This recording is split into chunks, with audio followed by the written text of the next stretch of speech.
वर्णमाला में जो कुछ बताया गया था रिवाइज किए हैं उसको। चलिए बताइए, भाषा की सबसे छोटी इकाई कौन सी है? ध्वनि है। अगर विकल्प में ध्वनि नहीं दिया है तो वर्ण है। बिल्कुल ठीक। वर्णमाला किसे कहते हैं?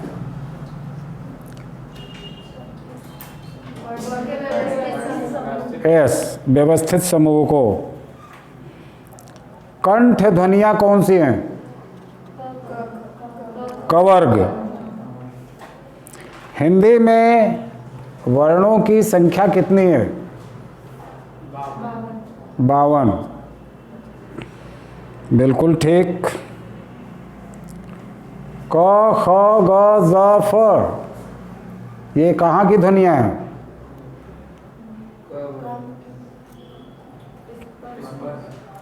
अरबी फारसी से आई हुई ध्वनियाँ हैं। ख, ख, ग, ज, फ जिसमें नुक्ते लगे होते हैं।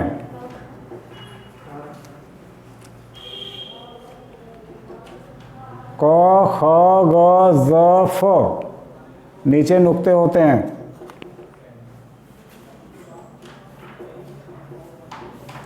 संयुक्त वर्ण कौन कौन से हैं?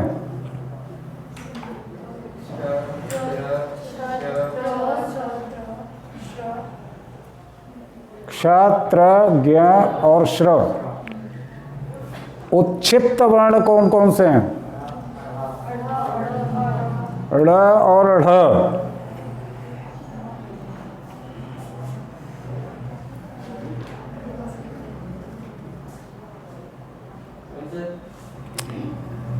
आइए,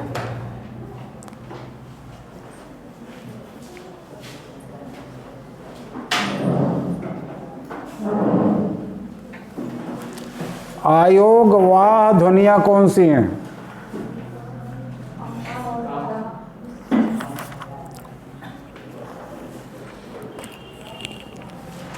अनुनासिक और अनुस्वार में क्या अंतर है?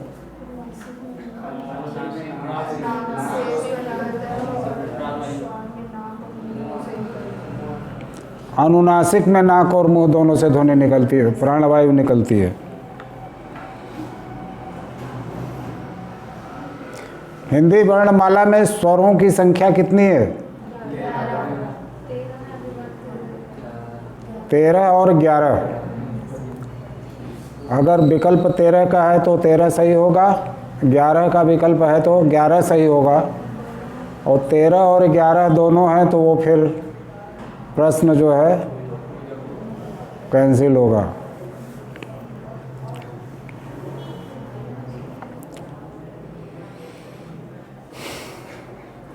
अंतस्थ व्यंजन कौन कौन से हैं?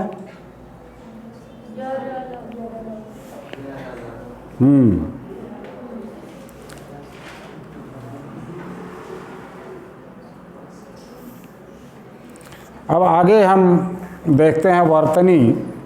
अगला चैप्टर है वर्तनी का मतलब हिज्जा होता है, हिज्जा, और अंग्रेजी में उसको स्पेलिंग बोलते हैं।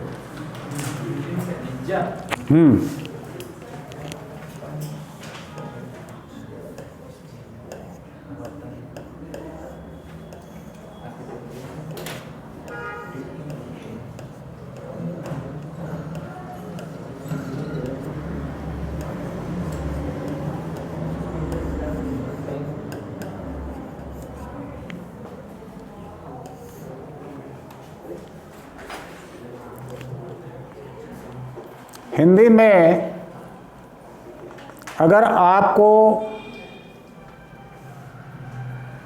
शब्दों को शुद्ध लिखना है, वर्तनी सही लिखनी है, तो आपको उच्चारण सही करना होगा।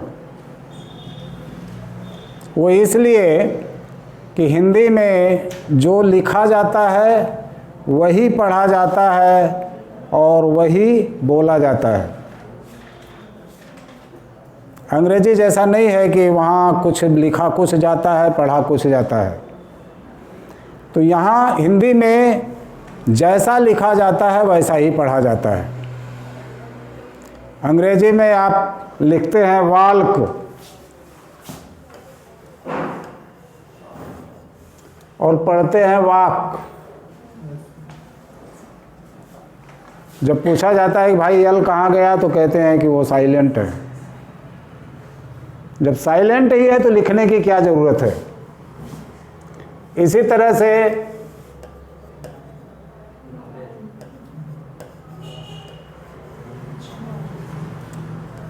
नॉलेज लिखते नॉलेज है, पढ़ते नॉलेज है। के कहाँ गया पूछा जाता है तो कहते हैं साइलेंट है। इस तरह के बहुत सारे शब्द हैं। वहाँ लिखा कुछ जाता है और पढ़ा कुछ जाता है, लेकिन हिंदी में ऐसा नहीं है। आप यहाँ जो लिखते हैं वही पढ़ते हैं। इसलिए अपनी वर्तनी अगर सुधारनी है तो सही सही उच्चारण करना सीख लीजिए। कल हमने मात्राओं के संबंध में बात की थी।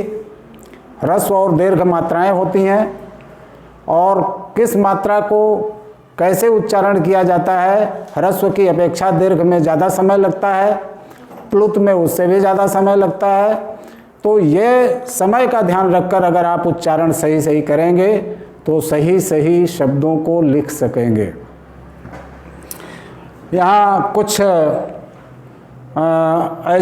ऐसे शब्द हैं जिनमें प्राय लोग अशुद्धियाँ करते हैं, तो सूची दी हुई है।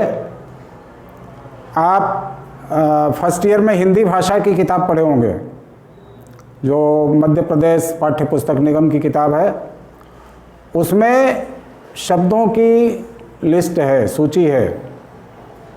उसमें अशुद्ध शब्दों की सूची है, अनेकार्थी, पर्यायवाची, विलोमार्थी और समानोच्चरित शब्दों की लंबी सूची है। तो उसको अगर आपके पास किताब सुरक्षित हो तो आप उसे ज़रूर पढ़ें और उसमें से शब्दों को नोट करें। अब जो अशुद्धियाँ शब्दों में होती हैं ये भी वहीं से इकट्ठा की जाती है। जो परीक्षार्थी गलतियाँ करते हैं उन्हीं कापियों से जो विद्वान लोग होते हैं वहीं से वो अशुद्धियाँ कलेक्ट करते हैं और फिर उन अशुद्धियों को शुद्ध करके यहाँ पर बताया जाता है। तो ऐसे ही तत्कालिक कुछ लोग बोलते भी हैं, लिखते भी हैं, लेकिन तत्कालिक सही नहीं है, तात्कालिक होता है।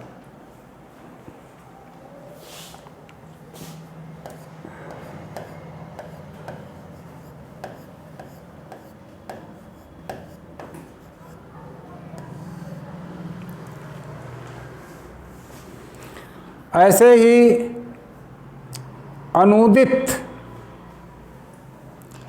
अनूदित अगर आप सही उच्चारण करेंगे तो बिल्कुल सही लिखेंगे, लेकिन कुछ लोग छोटे ऊ की मात्रा लगा देते हैं, वो गलत होता है अनूदित शब्द ये सही है। इसी तरह से आविष्कार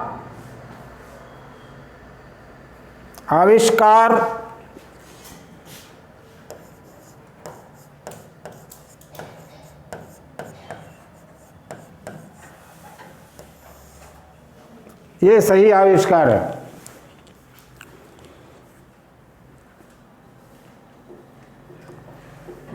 आप कार्ड में पढ़ते होंगे अनुग्रहित, जो गलत छपा होता है वह है अनुगृहीत।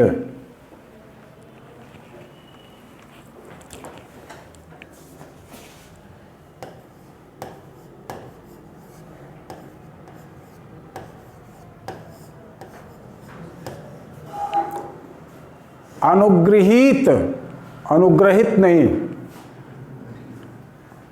अनुगृहीत करें। कुछ लोग गृह प्रवेश करा देते हैं।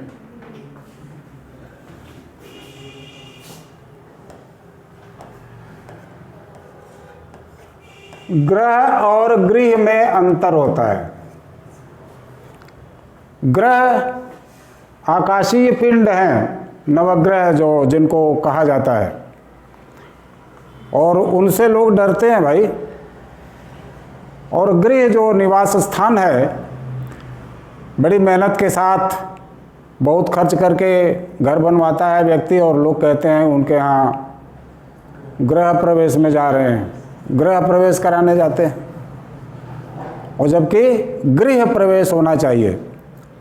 अभी सुबह बात हो रही थी कि कुछ लोग जो है गृह को गृह पढ़ते हैं, और ये कुछ लोगों में से केवल मराठी और गुजराती हैं, यही गृह को गृह पढ़ते हैं, कृपा को कृपा बोलते हैं। तो यह उनकी गलती है। अब वो उसको सही मान के पढ़ते होंगे तो गलत बात है, और ये उनकी अपनी मंशा है। लेकिन जब री की मात्रा लगी है तो उसमें वो कहाँ से आ जाएगा? मात्रा तो री की लगी हुई है कृपा में, तो फिर कृपा कैसे होगा? तो उच्चारण सही नहीं होता है वहाँ। अब वो जिसको क्षेत्रीय प्रभाव कहते हैं, वो क्षेत्रीयता के कारण ऐसा है। जैसे यहाँ छत्तीसगढ़ में भी साथी को साथी नहीं बोलते, साथी बोलते हैं, चावल को चावल बोलते हैं, हाथी को हाथी बोलते हैं, वैसे ही वो क्षेत्रीय प्रभाव वहाँ का है। लेकिन जो पढ़े लिखे लोग हैं उनको क्षेत्रीय प्रभाव को दूर करना चाहिए। अशुद्धि अगर है तो उसे दूर किया जाना चाहिए। तो हम यहाँ भी बच्चों से कहते थे कि भाई ठीक है, क्षेत्रीय प्रभाव के कारण वो गलती होती है, लेकिन जो पढ़े लिखे लोग हैं अब उसको समझें, उसको सुधारें। जो अनपढ़ हैं, जो नहीं समझते हैं, वो अगर साथी, चावल, घास इस तरह से उच्चारण करते हैं तो उनको करने दीजिए। लेकिन जो पढ़े लिखे हैं उन्हें अपना उच्चारण सुधार लेना चाहिए।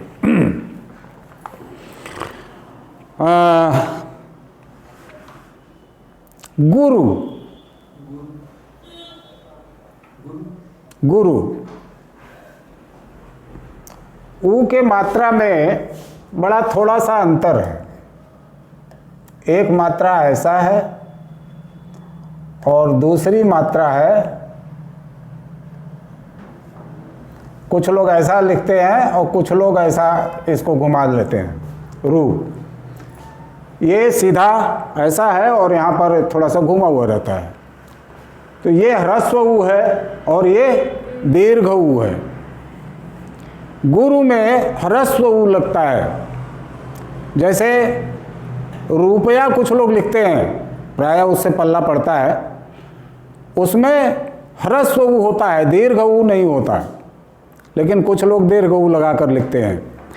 तो रुपया लिखिए चाहे रुपये लिखिए, ह्रस्व ऊ ही होगा। दुकान, दुकान में द में कौन सा ऊ होगा? छोटा ऊ होगा। बड़ा ऊ लग गया तो दिक्कत क्या होगी?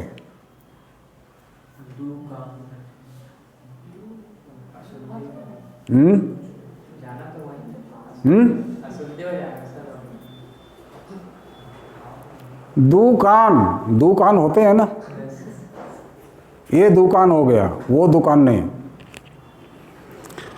तो दुकान में ह्रस्व ऊ होगा।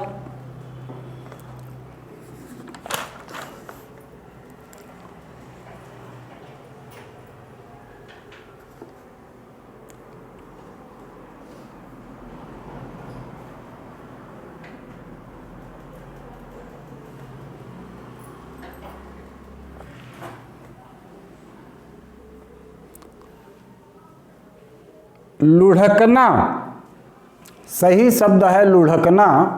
कुछ लोग उच्चारण करते हैं लुढ़कना, जो गलत है। ढ़ होगा, जो उच्छित व्यंजन में बताया गया ढ़ और ढ़, वो ढ़ होगा, लुढ़कना।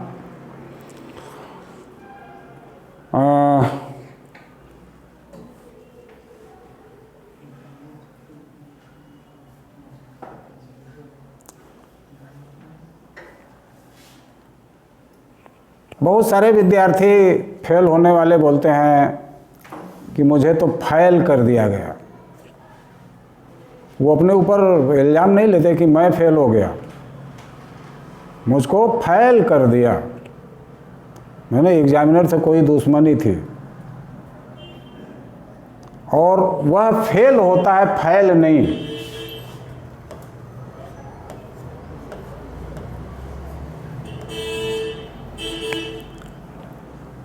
स्टूडेंट आखिरी तक अपनी जिम्मेदारी सिर पर लेता ही नहीं है। पहले तो फेल होगा तो बोलेगा कि मुझे फेल कर दिया, इसके बाद फिर माँ बाप को चूना लगाएगा और रीवैल्यूएशन के लिए अप्लाई करेगा। रीवैल्यूएशन में भी फेल हुआ तो बोलेगा मेरे साथ फिर अन्याय हो गया। अपना दोष नहीं कभी स्वीकार करेगा, वो हमेशा दूसरों पर टालते रहेगा। और यह प्रवृत्ति उन लोगों की होती है जो लोग पढ़ते लिखते नहीं हैं, वो हमेशा दूसरों पर दोष मढ़ने का काम करते हैं। तो अपनी जिम्मेदारी महसूस करने के लिए निश्चित रूप से मेहनत करनी पड़ती है और तब व्यक्ति जिम्मेदार बनता है। अनभ्यासे विषम शास्त्रम, अगर आप अभ्यास नहीं करते हैं तो सरल शास्त्र है वो भी कठिन लगने लगेगा, और अगर आप अभ्यास निरंतर करते रहते हैं तो कठिन शास्त्र भी सरल प्रतीत होने लगेगा। तो इसलिए अभ्यास जरूरी है। अभ्यास जितना आप करेंगे शास्त्र उतना ही आपके करीब आता जाएगा, आप उसके नज़दीक चले जाएंगे तो वह आसान हो जाएगा, सरल हो जाएगा। इसी तरह से दूसरा शब्द है स्वास्थ्य। स्वास्थ्य नहीं लिख पाते सही, स्वास्थ्य लिखते हैं बहुत सारे लोग।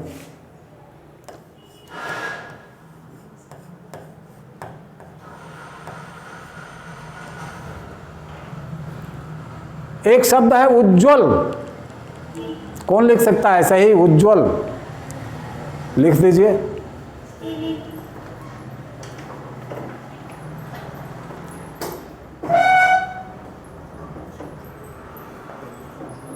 अरे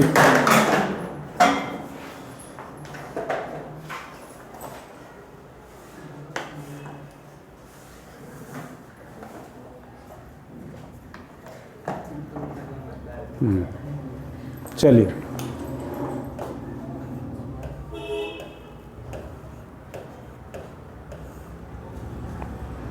बिल्कुल सही है। बहुत कम लोग उज्ज्वल सही लिख पाते हैं, उज्ज्वल लिखते हैं। उज्ज्वल का उच्चारण ही गलत करते हैं, इसलिए सही नहीं लिख पाते। उज्ज्वल उच्चारण ही करते हैं और उज्ज्वल लिख देते हैं। उज्ज्वल सही है।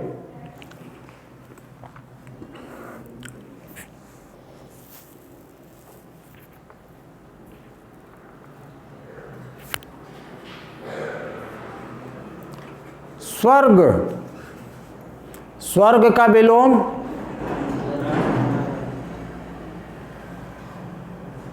यहां भी गलती होती है।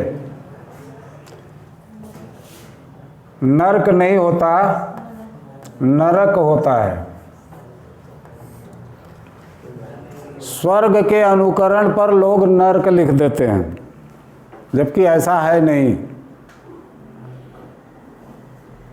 निर्गुण के अनुकरण पर लोग सरगुण लिख देते हैं। सगुण है, सरगुण नहीं है। सुबह एक शब्द पूछा गया था, श्रृंगार कैसे लिखा जाता है?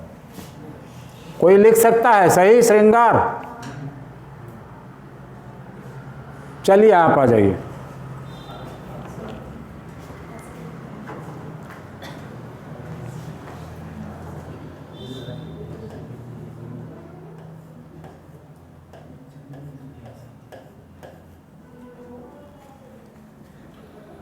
और कोई दूसरे तरीके से?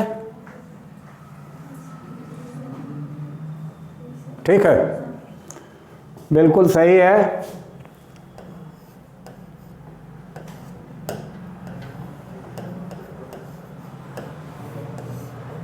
कुछ लोग यहां पर र भी जोड़ देते हैं। जब ये री की मात्रा लगी हुई है तो इस र को लगाने का कोई औचित्य नहीं है।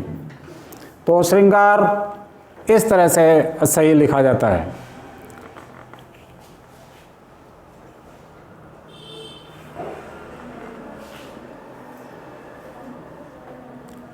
देखिए, शब्दों के संदर्भ में शुद्ध अशुद्ध शब्द जो सूची दी हुई है उसमें से आप देखिए, पढ़िए। जो ऐसा लगता है कि आपको पता है उसको छोड़ दीजिए।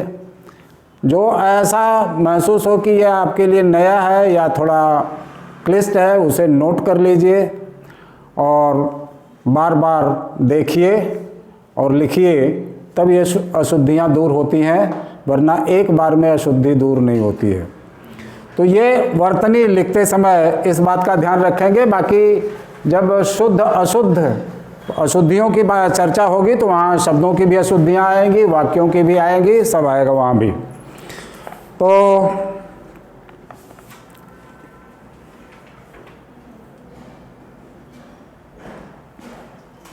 ज्योत्सना, ज्योत्सना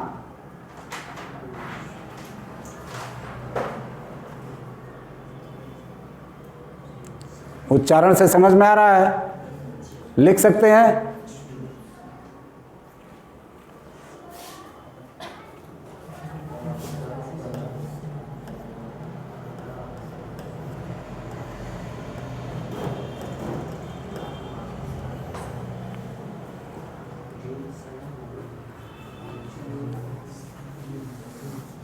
स भी आधा होगा, पूरा अगर स लिख देंगे तो सना हो जाएगा।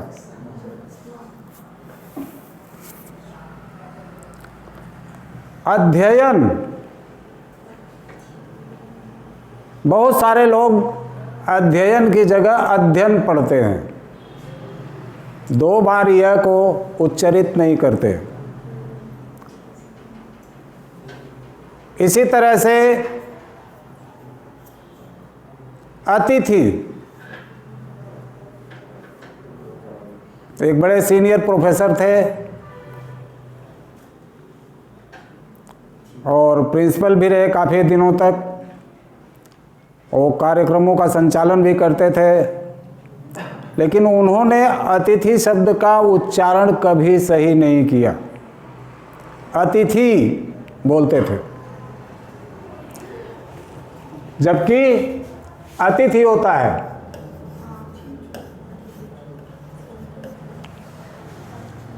अब वो इतने सीनियर थे कि हम लोग हिम्मत नहीं जुटा पाते थे कि उनको जाकर उनकी गलती बताएं, लेकिन वो आखिरी तक अतिथि शब्द ही बोलते रहे, अतिथि कभी शुद्ध उच्चारण उन्होंने नहीं किया। सन्यासी, ये शब्द पूछा जाता है कई बार।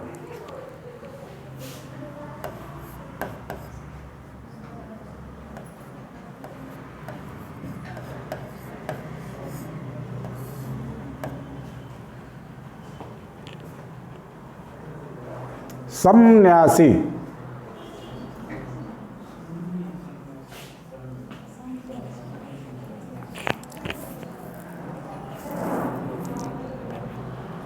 अन्योन्याश्रित, अन्योन्याश्रित,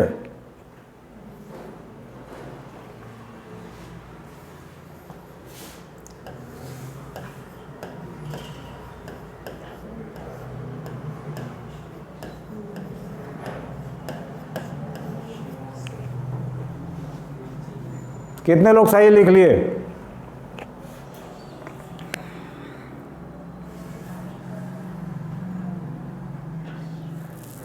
व्यावहारिक, व्यावहारिक,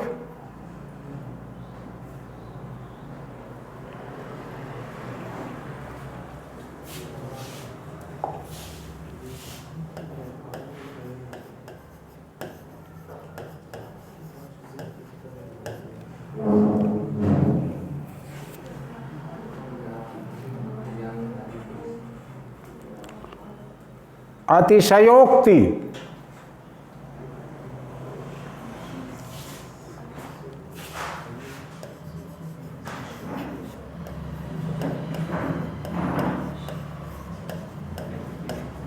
अतिशयोक्ति अलंकार भी है।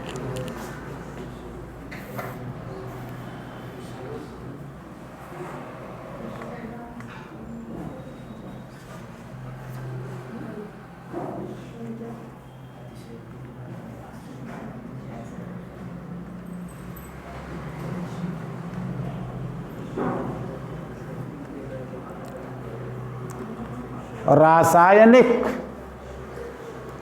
बहुत सारे लोग रासायनिक बोल देते हैं, लिख देते हैं, लेकिन शुद्ध है रासायनिक।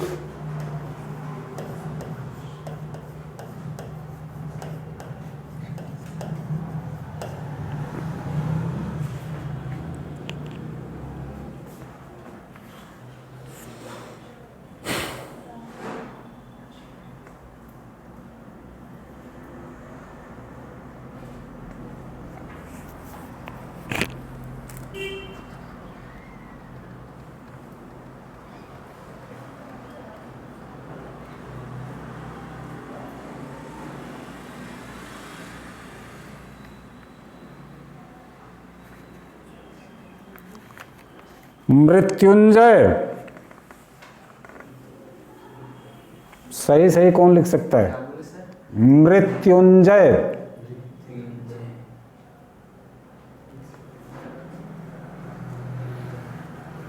खैर आप लोग अपनी कॉपी में लिख लीजिए, मैं भी लिख रहा हूं, मिला लीजिए।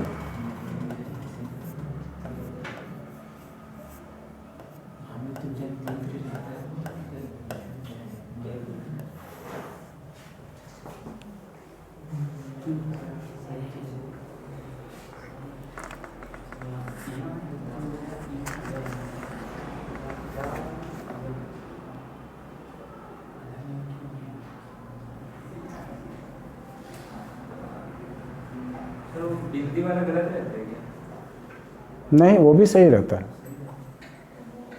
वो भी सही रहता है, ये बिल्कुल सही है।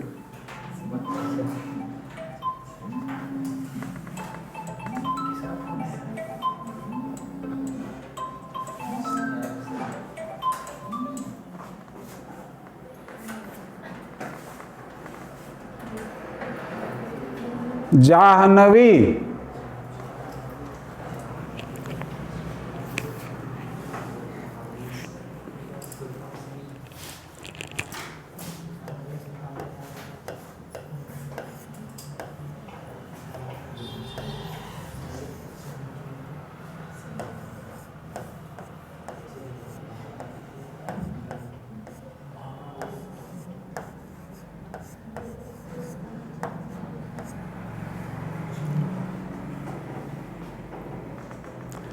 ब्रह्मा बोलते हैं लेकिन लिखा जाता है ब्रह्मा, चिन्ह पढ़ते हैं लेकिन लिखा जाता है चिन्ह। उच्चारण हम गलत करते हैं। चिन्ह, ब्रह्मा, जाह्नवी, ऐसा उच्चारण है।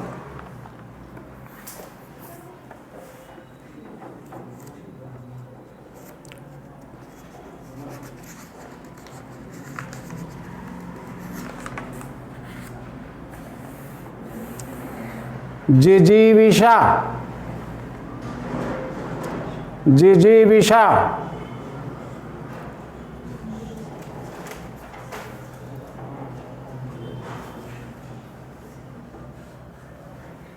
उच्चारण से स्पष्ट है।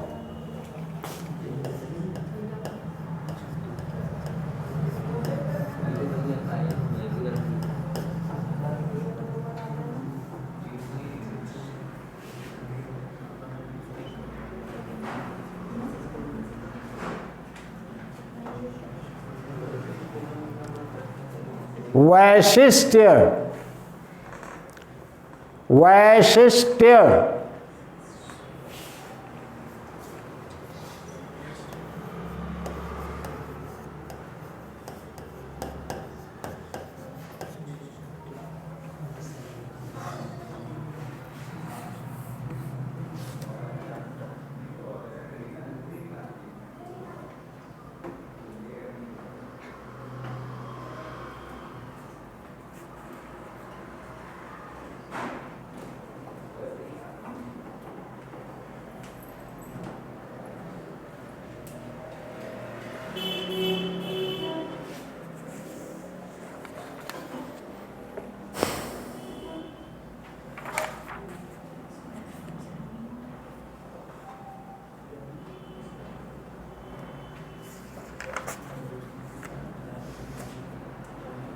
सच्चिदानंद,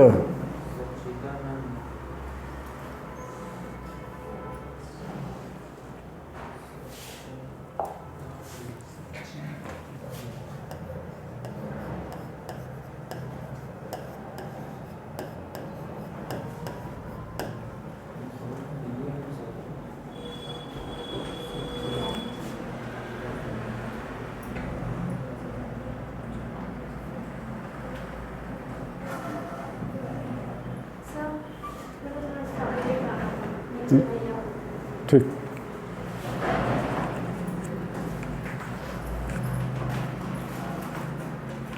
तो इस तरह से बहुत सारे शब्दों की सूची हो सकती है। जो क्लिष्ट शब्द इसमें नज़र आए उसकी हमने वर्तनी बताई है, और वर्तनी संबंधी शब्द ढूंढिए जिसमें आप गलत लिखते हो या न समझ में आता हो, उसे बार बार अगर देखेंगे। देखिए, वर्तनी, पर्यायवाची, विलोम, अनेकार्थी, समानोच्चरित, ये ऐसे शब्द हैं जिनको आपको बार बार देखना होगा। बार बार देखिए, जो चीज़ें समझ में आ गई हैं उन्हें हटा दीजिए, फिर नए शब्दों को की लिस्ट बनाइए और उन्हें देखते रहिए। तो बार बार इसलिए अभ्यास करने के लिए कहा जाता है कि स्मरण और विस्मरण की प्रक्रिया निरंतर चलते रहती है। हम जो कुछ पढ़ते हैं, जो कुछ सीखते हैं, हमारे अवचेतन मानस में चला जाता है। वह एक तरह की रील है, जैसे ही वो रील भरते जाती है अपने आप डिलीट भी होते जाता है। विस्मरण की प्रक्रिया चलते रहती है। इसीलिए कहा जाता है कि बार बार रिवाइज करना चाहिए, ताकि जो रील से मिट गया है फिर से वो रील में अंकित हो जाए। तो इसलिए रिवीजन का महत्व होता है कि जब आप बार बार पढ़ते हैं कोई चीज़ तो वो आपके दिमाग में आती रहती है और स्मरण और विस्मरण की प्रक्रिया निरंतर चलते रहती है। अब अगला चैप्टर है संधि का। संधि, इसकी अंग्रेजी जो है ज्वाइनिंग है। पहली बार अंग्रेजी शब्दावली देख रहा हूं।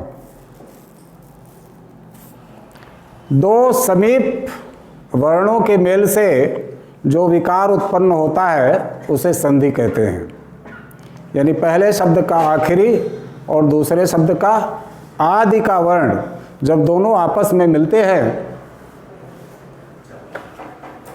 तो विकार उत्पन्न होता है, और उस विकार उत्पन्न होने को ही संधि कहते हैं।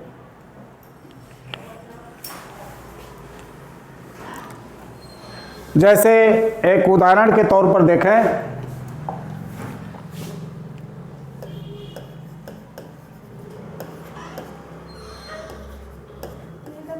देव धन आलय। हाँ,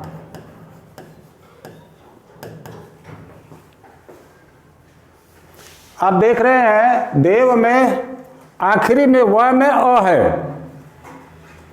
और यहां आलय का आ है। अ और आ दोनों मिलकर आ हो जाते हैं, देवालय। ये दीर्घ संधि का उदाहरण है।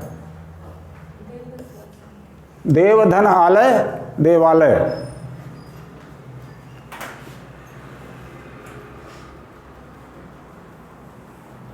जगत धन नाथ,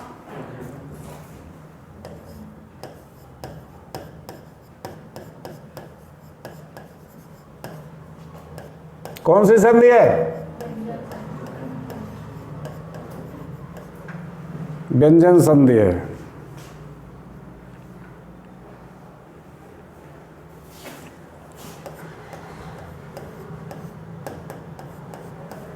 निधन रोग,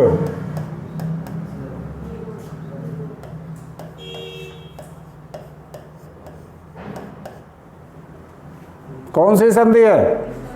विसर्ग संधि है। निधन रोग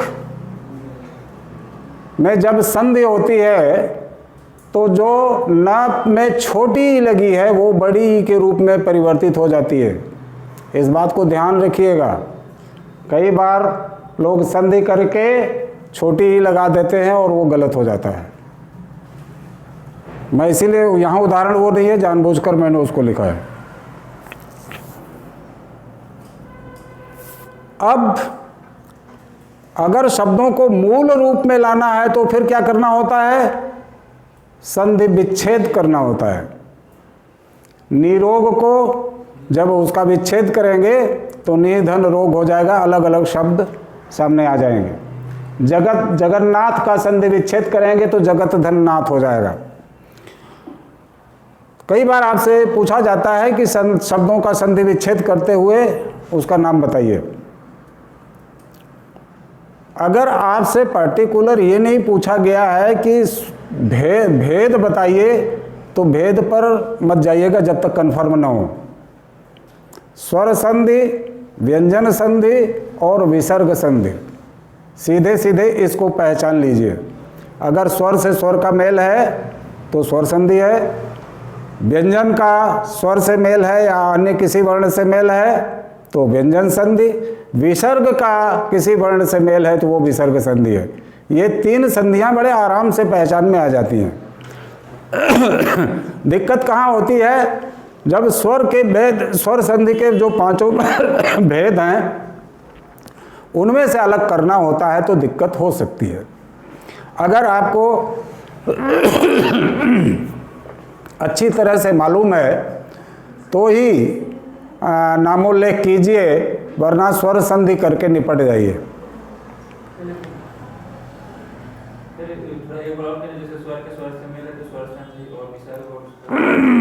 व्यंजन का स्वर से मेल है या व्यंजन से मेल है तो वहाँ व्यंजन संधि होगा, विसर्ग का स्वर या व्यंजन से मेल है तो वहाँ पर विसर्ग संधि होगी। तो एग्जामिनर थोड़ा सहृदय होता है और व्याकरण के मामले में तो सहृदयता बिल्कुल नहीं बरतता है, लेकिन फिर भी जहाँ इस तरह की बातें होती हैं, जैसे अगर आपने स्वर संधि लिख दिया है तो इतना पता है कि आपको संधि के बारे में कुछ जानकारी है। तो अगर दीर्घ संधि या वृद्धि संधि या गुण संधि, अयादि संधि नहीं भी लिखे हैं तो कंसीडर कर लेता है। लेकिन अगर आपने स्वर संधि को व्यंजन संधि लिख दिया है तो सरासर गलत है, वहाँ तो कोई कंसीडरेशन का सवाल ही नहीं पैदा होता है। तो स्वर संधि के 5 भेद होते हैं। पहला भेद है दीर्घ संधि।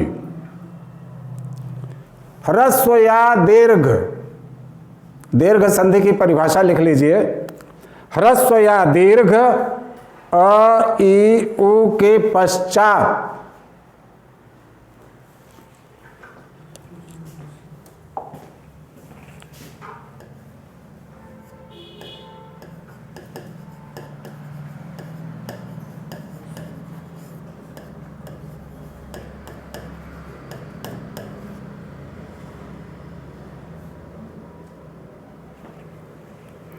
ह्रस्व या दीर्घ अ, ई, उ के पश्चात क्रमशः फिर ह्रस्व या दीर्घ अ, ई, उ आए तो क्या हो जाता है? दीर्घ आ, ई और उ हो जाता है।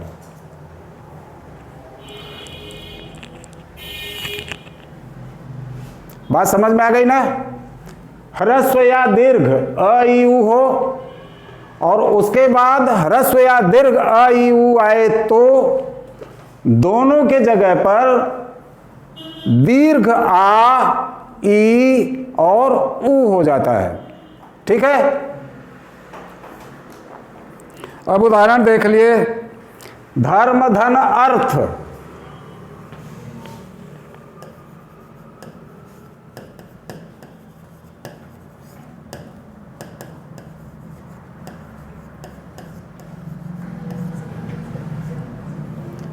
धर्म, धन, अर्थ। धर्म में अ है और दूसरे शब्द में भी अ है, दोनों अ मिलकर आ हो गए। हैं? सेकंड 40 मिनट के बाद हो जाता है। किसी को करने आता तो करो भैया, अपने को तो समझ में नहीं आता।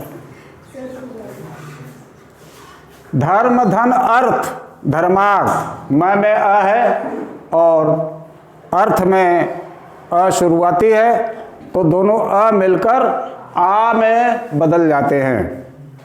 नियम यही है कि ह्रस्व के बाद, ह्रस्व या दीर्घ के बाद ह्रस्व या दीर्घ आयु आए तो दोनों किस में बदलेंगे? दीर्घ आ, ई और उ में बदल जाएंगे। इसी तरह से देवधन आलय,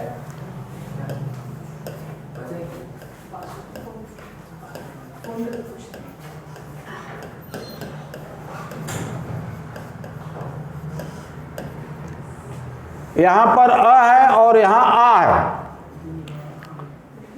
अ ई उ के बाद आ, अ के बाद आ आया है और दोनों के मेल से यहां पर आ हो गया, देवालय।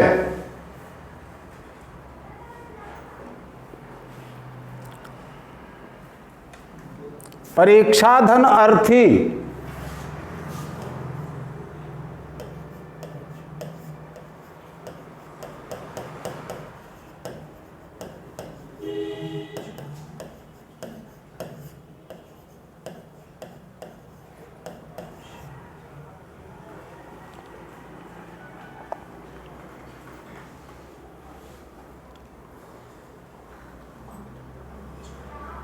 परीक्षा दो तरह से लिखते हैं।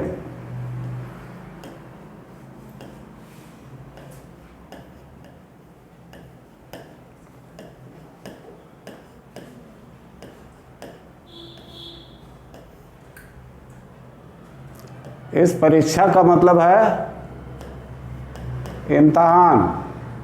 इस परीक्षा का मतलब है भगवान की इच्छा। अच्छा,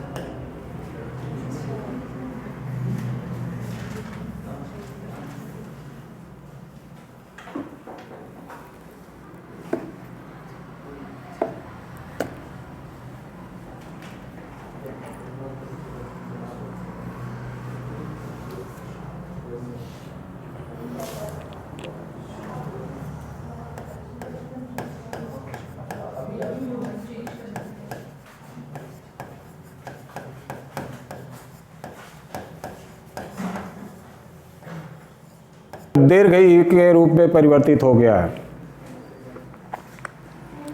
रजनी धन ईश, ये विभिन्न तरह के उदाहरण बताया गया है। यहाँ ह्रस्व ई से मेल हुआ है, यहाँ दीर्घ ई से दीर्घ ई का मेल है।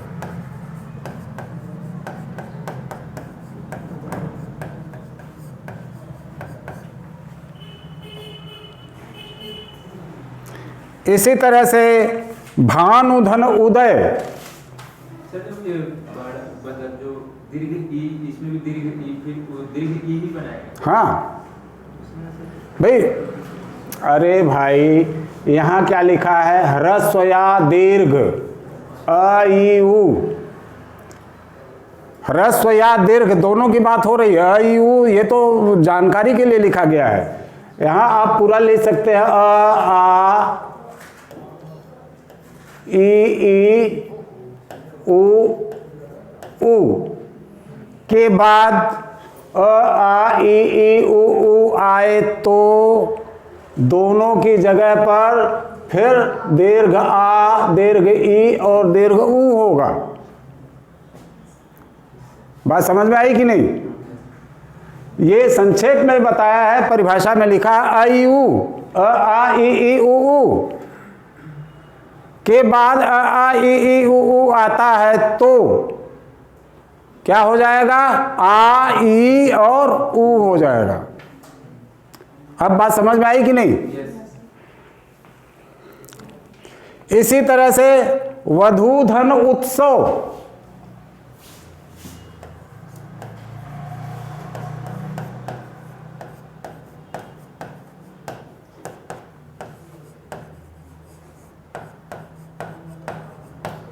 अब देख रहे हैं वधु में दीर्घ उ है और उत्सव में ह्रस्व उ है, लेकिन दोनों मिलकर बनेंगे क्या? दीर्घ उ, वधु उत्सव।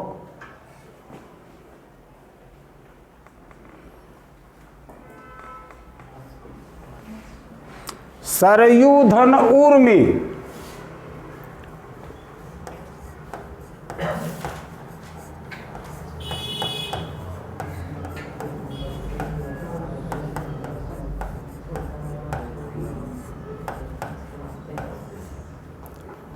सरयूर्मी, सरयू धन ऊर्मी। ऊर्मी का मतलब क्या होता है? लहर। जलोर्मी, जल का लहर। सरयूर्मी, सरयू नदी में लहर, लहरें जो उठती हैं। तो ये दीर्घ संधि समझ में आ गई कि नहीं? अ आ ई उ के बाद यदि अ आ ई उ आता है तो आ ई उ हो जाता है। ठीक है। अब अ के बाद आ आए, चाहे आ के बाद आ आए, चाहे अ के बाद अ आए, हर स्थिति में आ होगा। ठीक है। वैसे ही ह्रस्व दीर्घ कोई भी किसी के बाद या ह्रस्व या दीर्घ आए तो वह दीर्घ ही होगा। इसीलिए इसको दीर्घ स्वर संधि कहा गया है। ठीक है। गुण संधि लिखिए इसकी परिभाषा। यदि अ और आ के बाद, यदि अ और आ के बाद ई या ई आए, ई या ई कमा उ या उ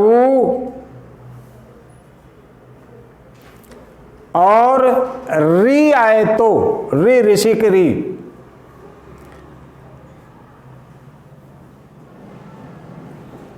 दोनों के मिलने से क्रमशः ए कामा ओ और अर हो जाता है। अर में र हल रहेगा।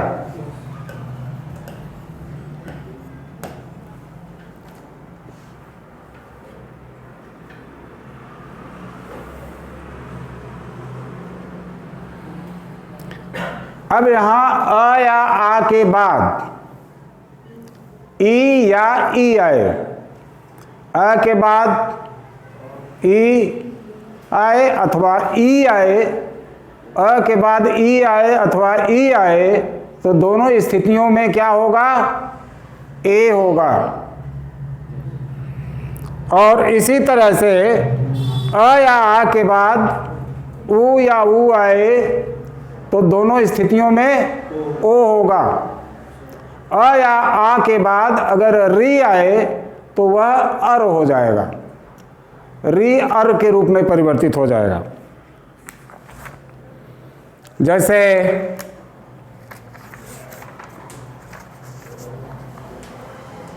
नर धन इंद्र,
आप चाहें तो गुण स्वर संधि लिख सकते हैं, दीर्घ स्वर संधि लिख सकते हैं। केवल स्वर के ही भेद हैं, बाकी तो 1 2 3 करके नियम बताते हैं। आप देख रहे हैं यहाँ अ है, नर में अ है और यहाँ पर ई है, दोनों मिलकर क्या बनेंगे? ए। यहाँ पर र हल है, अब ए आकर इसमें मिल जाएगा, किसमें? र में। तो नरेंद्र, यहाँ अंद्र बचा हुआ है। अब इसको गणितीय ढंग से अगर करें तो न धन अ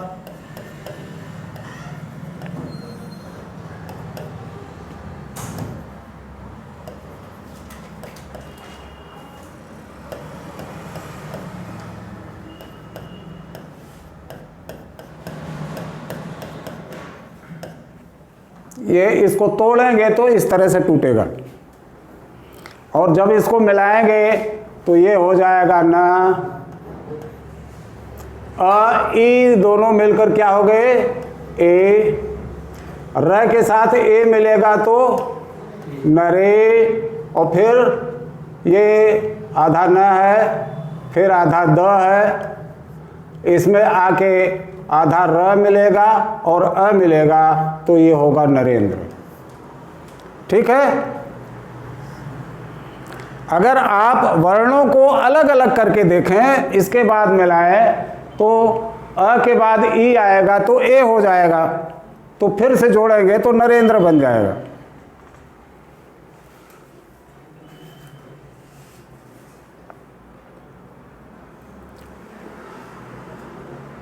अ के बाद ह्रस्व ई आया, अ के बाद फिर दीर्घ ई, नर धन ईश।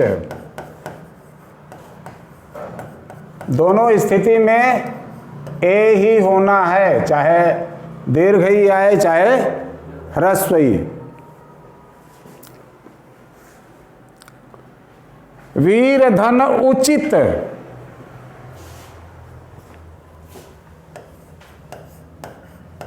अ के बाद उ, क्या होगा, वीरोचित।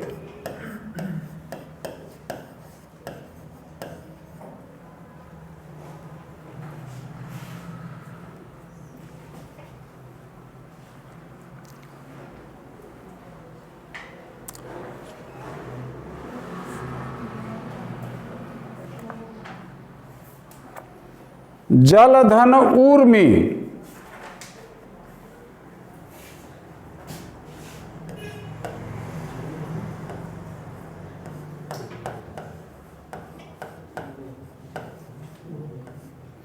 देखिए यहाँ अ के साथ ह्रस्व उ जुड़ा था, अब यहाँ दीर्घ उ जुड़ रहा है, लेकिन दोनों स्थितियों में ओ ही होना है, तो क्या होगा ये, जलोर्मी।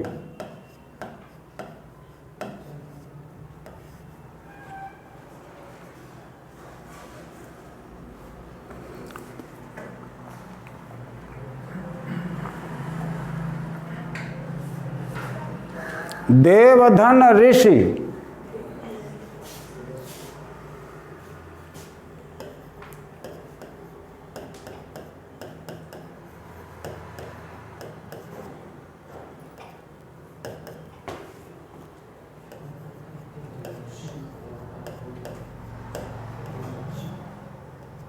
देवर्षि,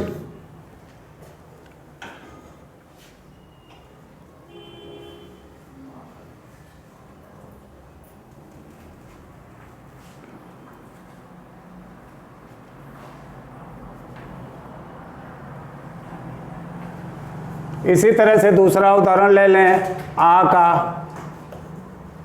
महाधन ऋषि,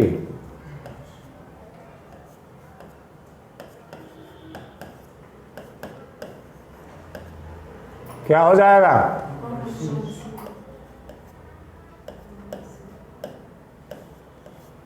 महर्षि।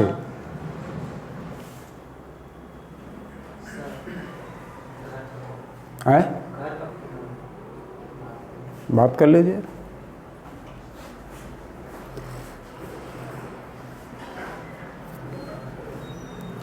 अगली संधि है वृद्धि संधि।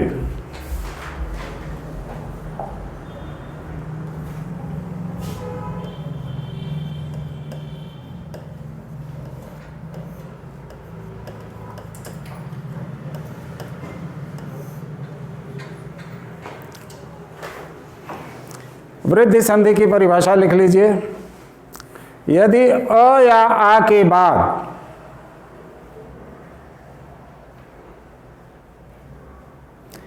ए या ऐ आए तो दोनों के मेल से ऐ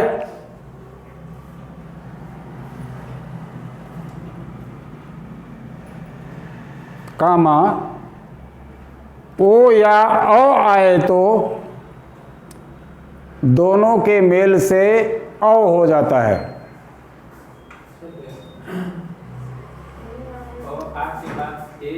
ए आए तो दोनों के मेल से अय हो जाता है।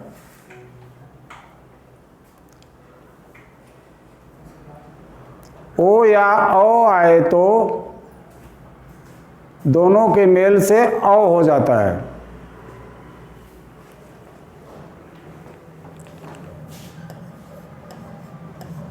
अ या आ के बाद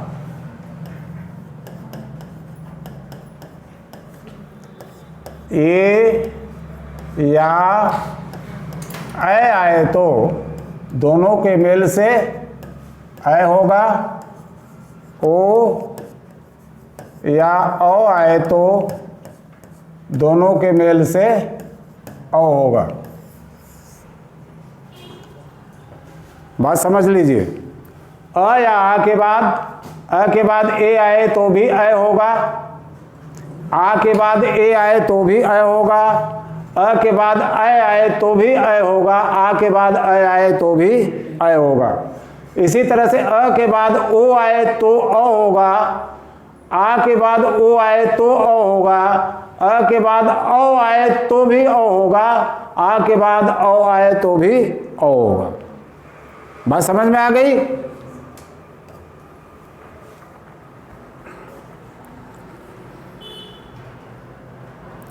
एक धन एक,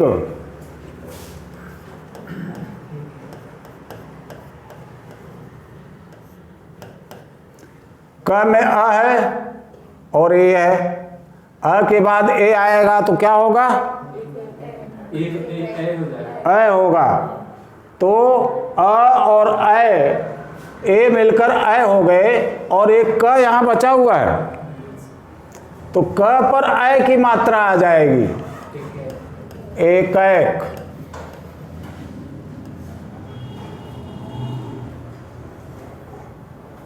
जहां न समझ में आए तो बताइएगा, हम शब्दों को तोड़ देंगे, वर्णों को तोड़ के बताएंगे फिर। मत धन ऐक्य,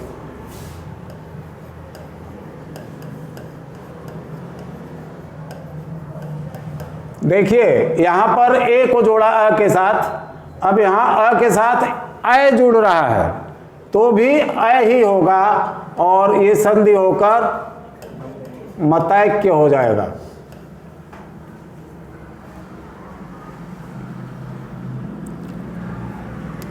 सदा धन एव,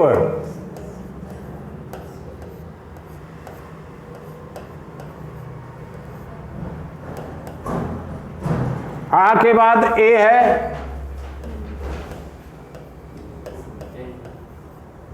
सदैव आ के बाद ए आएगा तो भी ऐ होगा।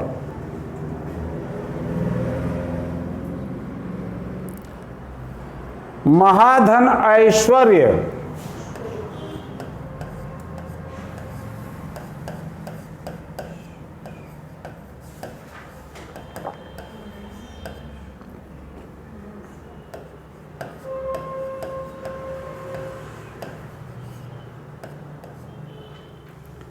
आ के बाद ऐ है तो भी ऐ होगा। वन धन औषधि,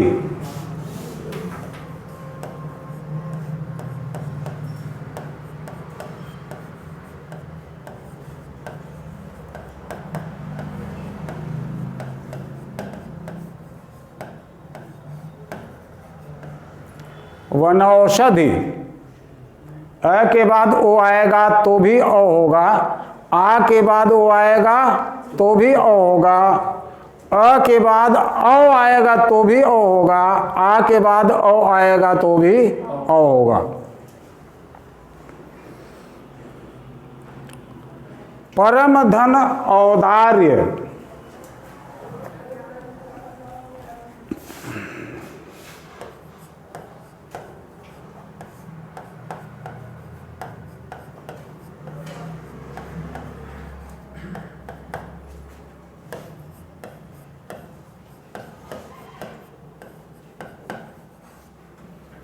परम औदार्य,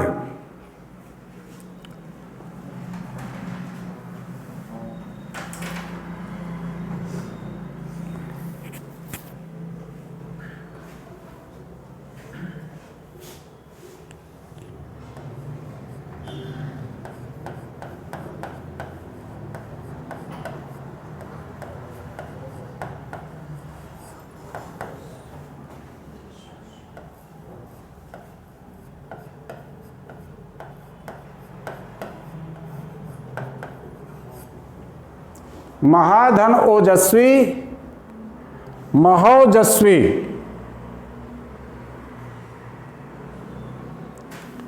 और महाधन औषध।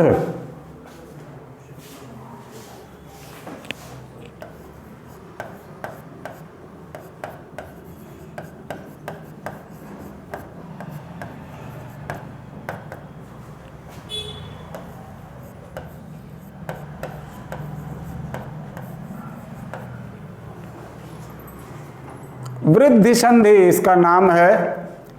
तो आप देख रहे हैं ह्रस्व और दीर्घ दोनों आ रहे हैं। आ के बाद ई ए और ओ आ रहा है। तो ए की जगह ओ की जगह औ, यानी वृद्धि हो रही है। हमेशा दोनों में दीर्घ हो रहा है, उधर हो रहा है, इधर औ हो रहा है। चाहे ह्रस्व आए चाहे दीर्घ आए, होगा दीर्घ ही। तो वृद्धि संधि से थोड़ा सा आप जोड़ कर देख लेंगे तो ए में होता है, ओ में औ होता है, वृद्धि हो जाती है। तो ऐसा अगर आप जोड़ लेंगे तो आपको समझने में आसानी होगी।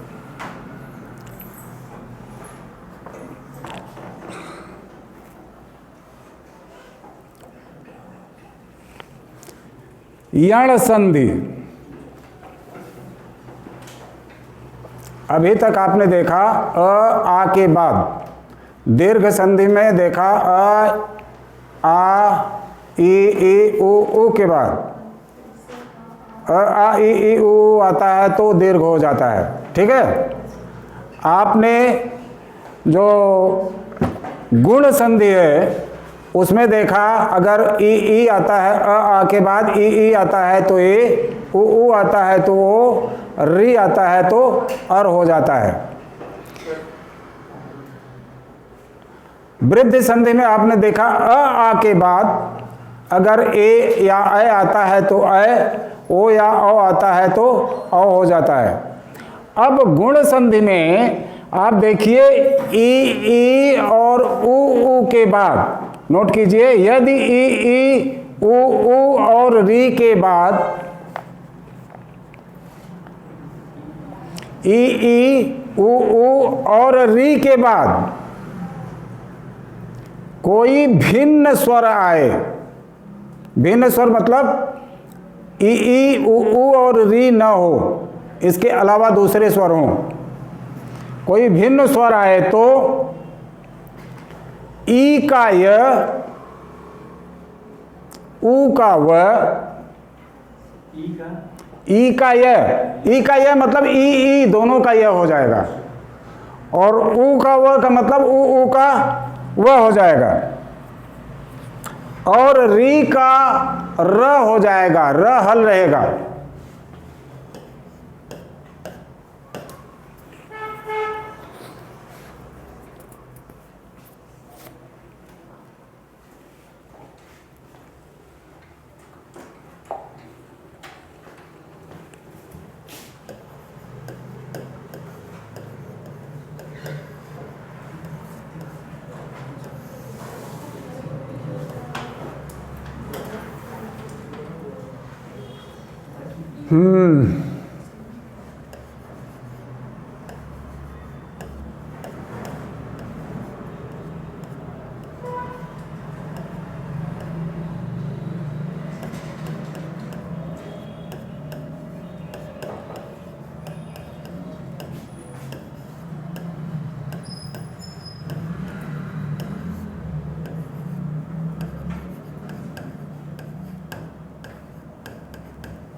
ई उ और री के बाद कोई भिन्न स्वर आए, मतलब वही ना हो, वही आएगा तो फिर दीर्घ स्वर संधि हो जाएगा।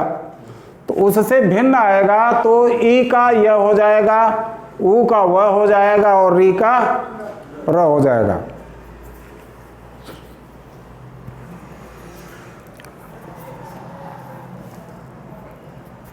यदि धन अपि,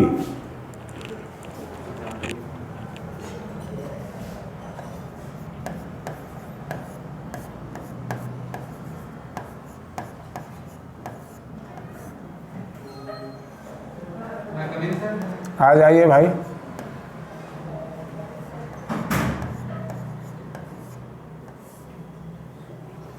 यदि धन अपि यद्यपि, अब देख लीजिए,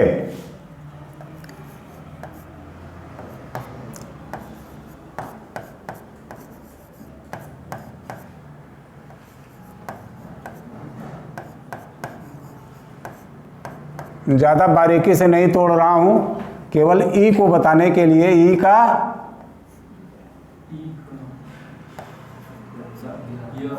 यह हो जाएगा, तो यह आधा द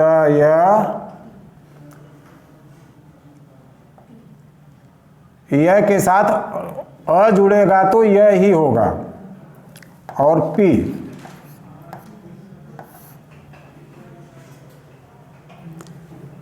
यह के साथ अगर अ जुड़ेगा तो यह ही होगा।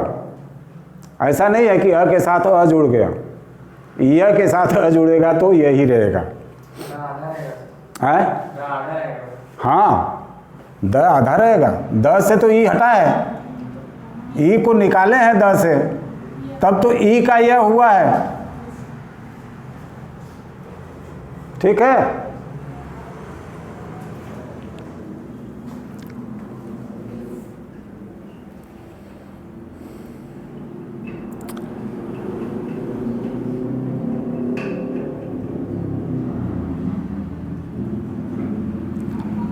इसी तरह से इति धन आदि,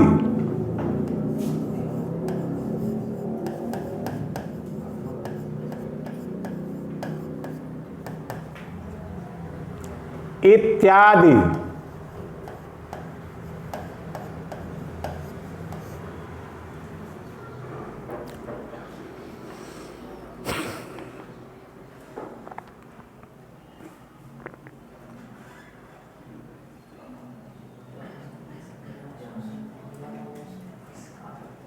उपरि धन उक्त,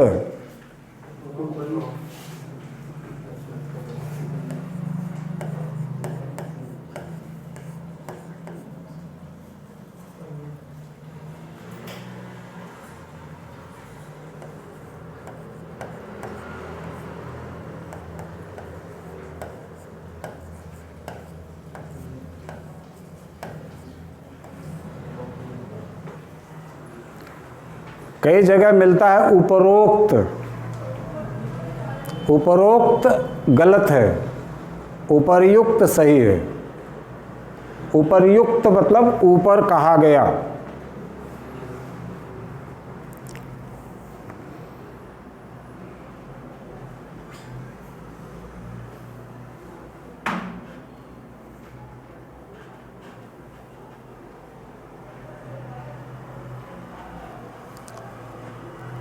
प्रतिधन एक, प्रत्येक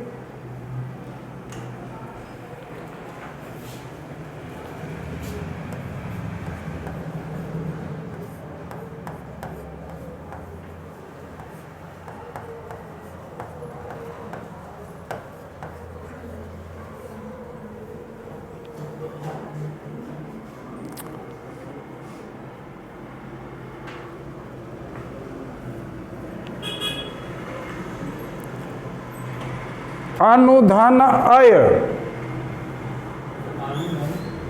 अनुधन अय,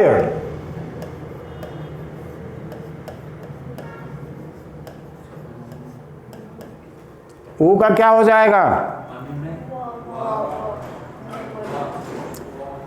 भाई? ऊ का वह होगा। अब जोड़कर बताइए क्या होगा? अन्वय। बिल्कुल सही।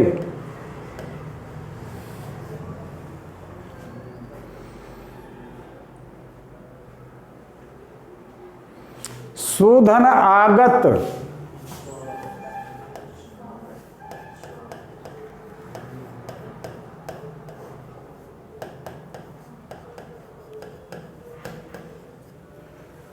कई बार स्वागत करने में लोग बड़ी उदारता दिखाते हैं। सुधन आगत में एक उपसर्ग लगा हुआ है, सु उपसर्ग है, लेकिन लोग ज़्यादा उदार होकर सुस्वागतम लिखते हैं, कई बार सु लगा देते हैं, मतलब वो जितनी बार लगाएंगे उतना ज़्यादा स्वागत होगा। तो अशुद्ध लिखने की आदत सी हो गई है कि उनको ये लगता है कि जितनी बार हम सु लगाएंगे उतना स्वागत बेहतर हो जाएगा, जबकि ऐसा नहीं है, वो गलत परिपाटी लोगों ने पाल ली है।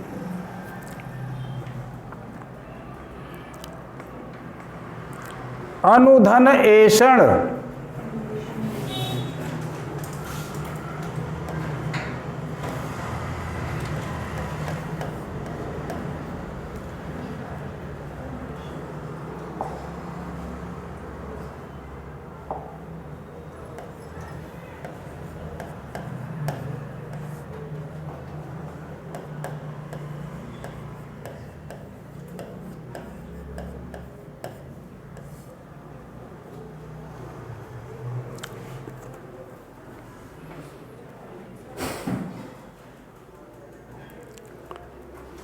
बधू धन आगमन,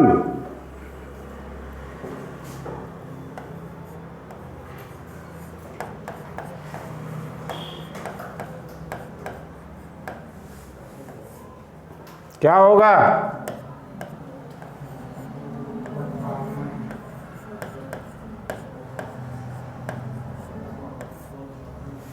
बध्वागमन।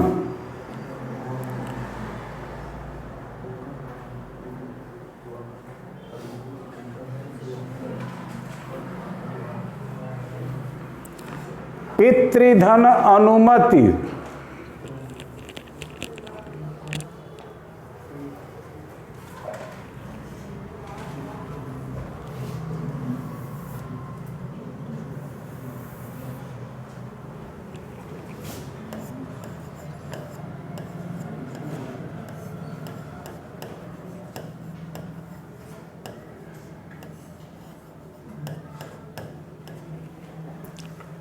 री से क्या हो जाएगा? र।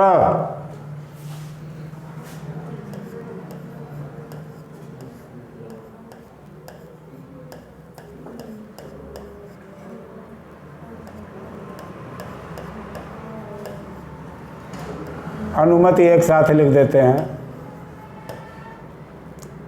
अब क्या कह रहा है कि अगर र आए तो री आए तो र हो जाता है, तो यह त के साथ र मिलेगा, पित्रानुमति हो जाएगा।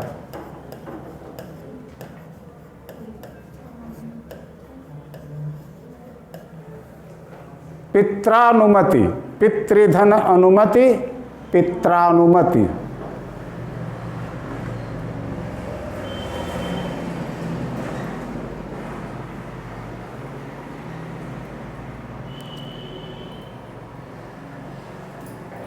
और पितृधन आज्ञा हो गया तो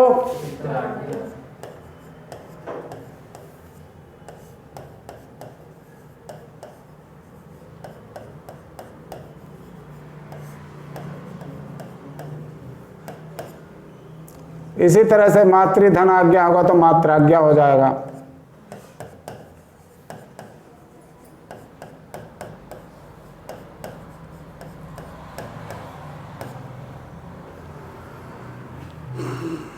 मात्राज्ञा और पित्राज्ञा का पालन करता कौन है? कभी लोग करते थे,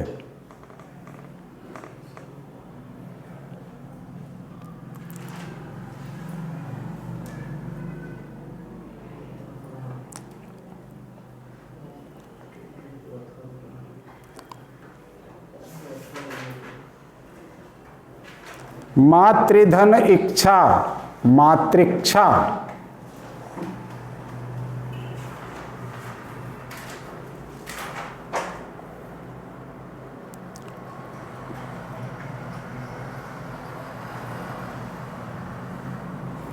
वैसे पितृ के साथ लगेगा, पितृधन इच्छा, पितृक्षा। किसका?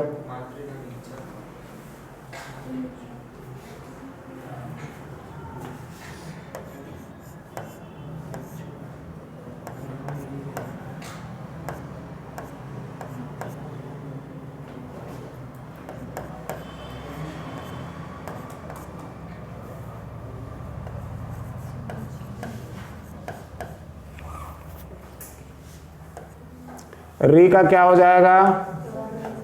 र हो जाएगा। मातृ में से, त में से री को हमने अलग कर दिया, यहाँ त है, अब ये र हो गया, तो त और र को जोड़ेंगे तो मात्र होगा। धन इच्छा, ई का इसके साथ जुड़ा हो जाएगा तो हो जाएगा मातृक्षा।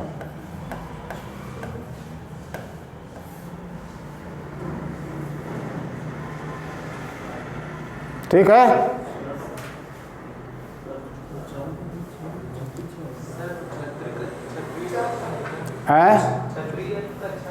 नहीं, छतरी का छ है। छतरी और क्षत्री दोनों के उच्चारण में अंतर होता है। छतरी और क्षत्री दोनों अलग अलग उच्चारण है। तो ये च छ वाला छ है, ये र ल व वाला नहीं है। ठीक है? तो समय हो गया है क्या? एक बन गया, उसको भी करा दें। एक और बन गया। अयादि संधि।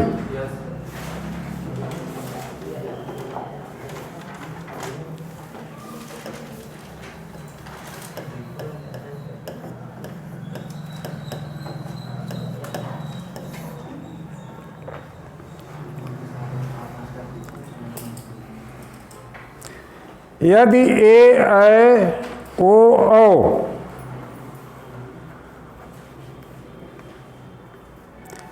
ए ऐ ओ औ का मेल दूसरे स्वरों से हो तो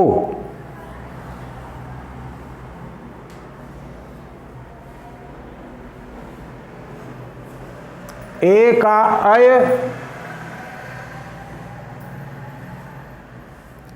अय का आय,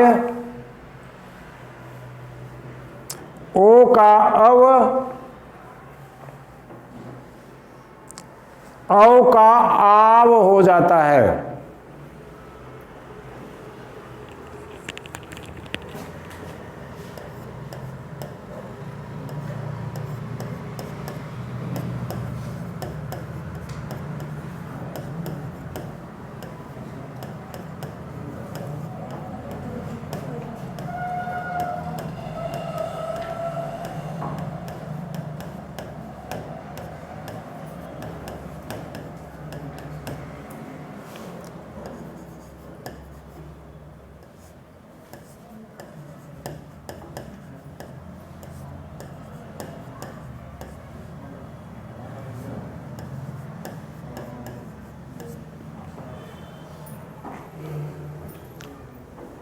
ए ऐ ओ औ का अन्य स्वरों के साथ अगर मेल होता है तो ए का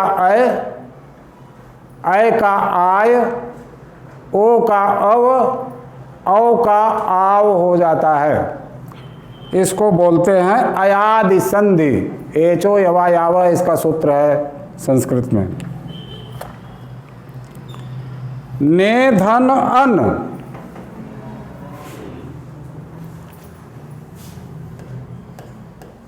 ने धन अन, ए के बाद अन्य स्वर आया है तो ए का क्या हो जाएगा? अय हो जाएगा। अब देखिए अलग करके अगर देखेंगे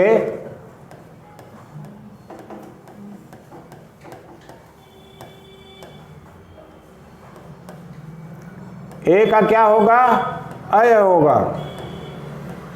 अब ये जुड़ेगा न के साथ तो नय हो जाएगा, अ जो है यह के साथ आ जाएगा और इस तरह से हो जाएगा नयन।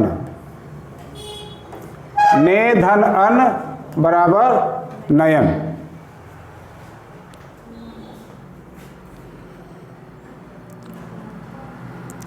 शे धन अन शयन,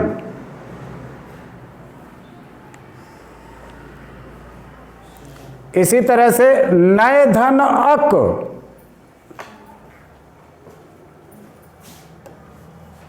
नए धन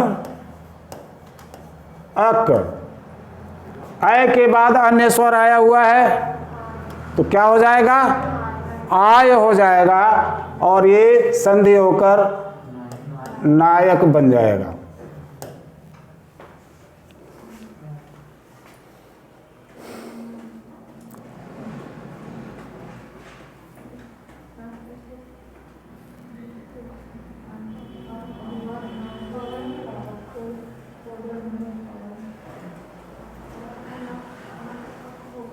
इसी तरह से नए धन इका,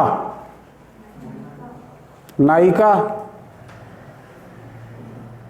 गए धन इका गायिका,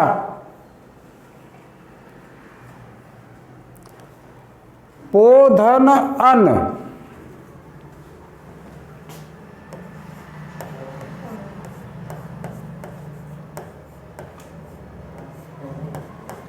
ओ का अब हो जाएगा पवन।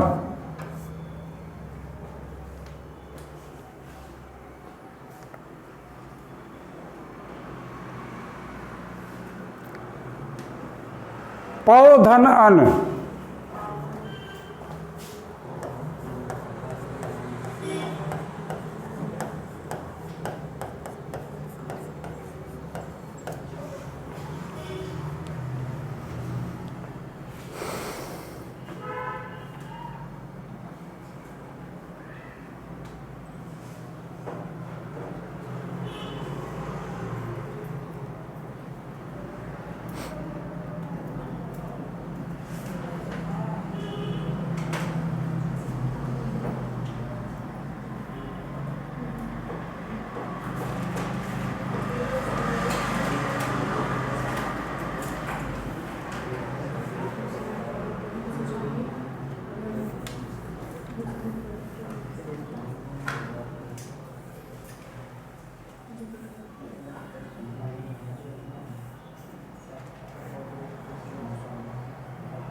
इसमें कुछ और उदाहरण दिए हैं। नौ धन इक नाविक, भव धन इनी, भव धन इनी, क्या हो जाएगा? है इनी, भाविनी, भव धन उक, भावुक,